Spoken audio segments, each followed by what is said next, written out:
പുതിയൊരു വീഡിയോയിലേക്ക് എല്ലാ കൂട്ടുകാർക്കും സ്വാഗതം. ഇന്നത്തെ നമ്മുടെ റെസിപ്പി എന്ന് പറയുന്നത് ഇഫ്താർ സ്പെഷ്യൽ സ്നാക്കായ ഇടിമുട്ടയാണ് കേട്ടോ. നല്ല കിടിലൻ ടേസ്റ്റാണ്. വീഡിയോ സ്കിപ്പ് ചെയ്യാതെ ഫുള്ള് കാണണേ. ഇഷ്ടപ്പെട്ട ചാനലൊന്ന് ലൈക്ക് ചെയ്യും, ഷെയർ ചെയ്യും, കമൻറ്റ് ചെയ്യും, സബ്സ്ക്രൈബ് ചെയ്ത് സപ്പോർട്ട് കൂടെ ചെയ്യണേ. അപ്പോൾ താമസിക്കുന്നില്ല, നമുക്ക് നേരെ വീഡിയോയിലേക്ക് തന്നെ പോവാം.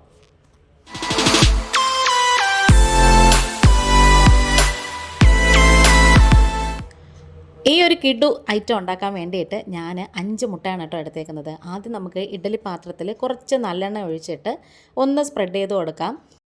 ഇനി നമുക്ക് മുട്ട എടുക്കാം. ഫ്രിഡ്ജിലാണെങ്കിൽ നേരത്തെ എടുത്ത് പുറത്ത് വെച്ചേക്കണേ. കഴുകിയൊക്കെ എടുക്കണം പുറത്തുനിന്ന് വാങ്ങിക്കുമ്പോഴത്തേക്കും. അങ്ങനത്തെ നമ്മൾ മുട്ടയൊക്കെ എടുത്തിട്ടുണ്ട്. ഇനി നമുക്ക് ഓരോ കുഴിയിലായിട്ടും പതുക്കെ ഒന്ന് പൊട്ടിച്ച് ഒഴിച്ചു കൊടുക്കാം. നമ്മളിത് പൊട്ടിച്ചൊഴിക്കുമ്പം കഴിവതും ആ മഞ്ഞ പൊട്ടിപ്പോകാതെ നോക്കണേ, എങ്കിലേ കാണാൻ കുറച്ച് ഭംഗിയുള്ളൂ. ഇനി നമുക്കത് ആവിയിൽ വേവിച്ചെടുക്കാം. ഞാനിതിപ്പം വേറൊരു ഇഡ്ഡലി തട്ടും കൂടെ എടുക്കാൻ വയ്യാത്തതുകൊണ്ട് ഒരെണ്ണമല്ലേ ഉള്ളൂ. അപ്പം ഈ 4 എണ്ണം കഴിഞ്ഞിട്ട് അതേ പാത്രത്തിൽ തന്നെ അടുത്തൊരെണ്ണം വെക്കാമെന്ന് വിചാരിച്ചേ. അങ്ങനെ ഒരു 8 മിനിറ്റ് കഴിഞ്ഞപ്പോഴത്തേക്കും മുട്ടയൊക്കെ അതേ നന്നായിട്ട് വെന്ത് വന്നിട്ടുണ്ട്.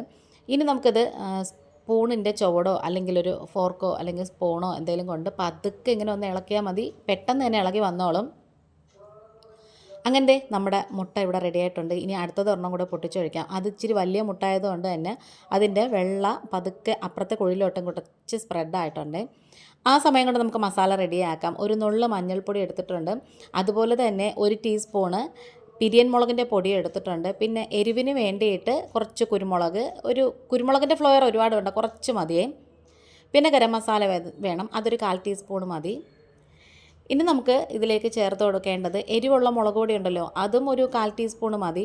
ആവശ്യത്തിനുള്ള ഉപ്പും കൂടി ചേർത്ത് കൊടുക്കാം. ഇനി കുറച്ച് കറിവേപ്പിലയും കൂടി ഇട്ട് കൊടുത്തിട്ട് കുറച്ച് വെള്ളം ഒഴിച്ച് നമുക്കിത് നന്നായിട്ടൊന്ന് ചാലിച്ചെടുക്കാമേ.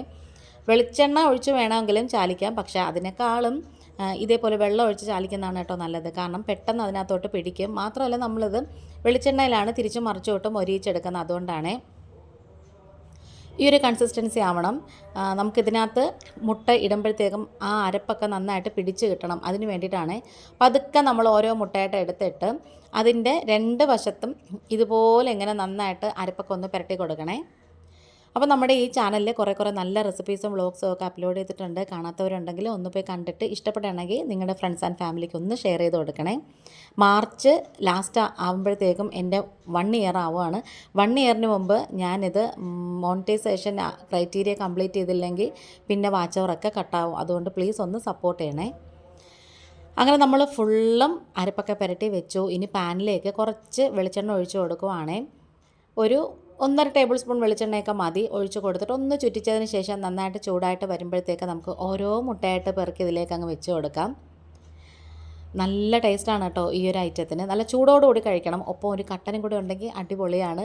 വൈകുന്നേരം ഒരു ഈവനിങ് സ്നാക്കായിട്ട് എടുക്കാം. അല്ലെങ്കിൽ ദോശയുടെ, ചപ്പാത്തിയുടെ, അപ്പത്തിൻ്റെ ഒക്കെ കൂടെ കഴിക്കാനും നല്ലതാണ്. ഒരു വശം ചെറുതായിട്ട് ഇങ്ങനെ മൊരിഞ്ഞ് വരുമ്പോഴത്തേക്കും നമുക്ക് പതുക്കെ ഒന്ന് മറിച്ചിട്ട് കൊടുക്കാമേ.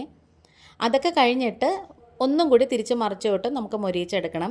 പെട്ടെന്ന് റെഡിയാക്കാൻ പറ്റുന്നൊരു ഇഫ്താർ റെസിപ്പിയും കൂടിയാണ്. നമുക്ക് വേറെ ഒരുപാട് ഐറ്റംസൊക്കെ ഉണ്ടെങ്കിൽ ഒരു സ്നാക്ക് ഐറ്റം പെട്ടെന്ന് റെഡിയാക്കണമെങ്കിൽ ഇതൊന്ന് ട്രൈ ചെയ്യാമേ. അങ്ങനെ നമ്മുടെ വീഡിയോ വൈൻഡപ്പ് ചെയ്യാറായി. തിരിച്ച് മറിച്ച് വിട്ട് നന്നായിട്ട് മൊരിയിച്ചൊക്കെ എടുക്കുവാണ്. ഈ കറിവേപ്പില അതിൻ്റെ മേളിലിരിക്കുന്നത് നന്നായിട്ട് മൊരിഞ്ഞിരിക്കുന്നതുകൊണ്ട് അത് കഴിക്കാനും അടിപൊളി ടേസ്റ്റാണ് കേട്ടോ. മല്ലിയില വേണമെങ്കിലും ഇതിൻ്റെ മുകളിലേക്ക് 1 2 അങ്ങനെ വെച്ച് കൊടുക്കാം. അത് വേറൊരു ടേസ്റ്റാണ്. അങ്ങനത്തെ നമ്മുടെ ഇടിമുട്ട ഇവിടെ റെഡി ആയിട്ടുണ്ട്. നമ്മളിന്ന് ഇതിൻ്റെ കൂടെ ദോശയാണ് കേട്ടോ എടുക്കുന്നത്. ദോശക്കല്ലിൽ എണ്ണയൊക്കെ പുരട്ടിയതിന് ശേഷം നമുക്ക് ദോശ ഒരു തവി ഒഴിച്ച് കൊടുത്തിട്ട് തിരിച്ച് മറിച്ച് വിട്ട് അങ്ങ് എടുക്കാമേ. അപ്പോൾ ദോശയുടെ വീഡിയോ ഒന്നും ഞാൻ അങ്ങനെ കാര്യമായിട്ട് എടുത്തില്ല. നമ്മുടെ മെയിൻ ഐറ്റം എന്ന് പറയുന്നത് വേറൊന്നുമല്ല കേട്ടോ, ഈ ഇടിമുട്ട തന്നെയാണ്. അപ്പോൾ വീഡിയോ കണ്ടിട്ട് ഇഷ്ടപ്പെടുകയാണെങ്കിൽ ഒന്ന് സബ്സ്ക്രൈബ് ചെയ്ത് സപ്പോർട്ട് ചെയ്യണേ. ഇന്നിപ്പോൾ ഇത്രയേ ഉള്ളൂ. വീണ്ടും വരാം വേറൊരു വീഡിയോ ആയിട്ട്. Thanks for watching.